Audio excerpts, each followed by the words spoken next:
الحمد لله رب العالمين ثم الصلاة والسلام على رسول الله صلى الله عليه وسلم دمان مامولك الجامعة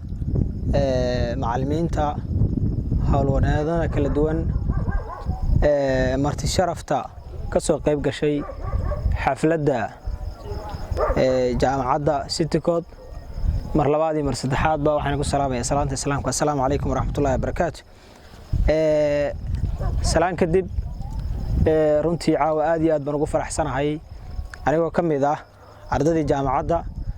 inaan imaado main campuskeeda cusbaa jaamacadda arkona jaamacadii oo yeelatay dhul aad u ballaaran oo aad u qurux badan oo laga shaqeeyay waxa weeyaan waan soo dhaweynayaa ka maamul ahaan anagu jaamacadda City Code xilliga college-ka ahayd waxa weeyaan si xoog leh oo la shaqeyn jirnay hadda jaamacad noqotana wada shaqeynteedii iyo waxa weeyaan isku dubaradkeygii wasiilaba jibaarayna waana noo soo dhawaatay oo halkan ay nooga soo dhawaatay xoogaa waa naga durugsanay awal laakiin hadda waa noo soo dhawaatay teamkii ka baxay jaamacadda waxaan farayaa insha Allah taala dhamaantood inay isu yimaadaan jaamacadda ay qayb ka noqdaan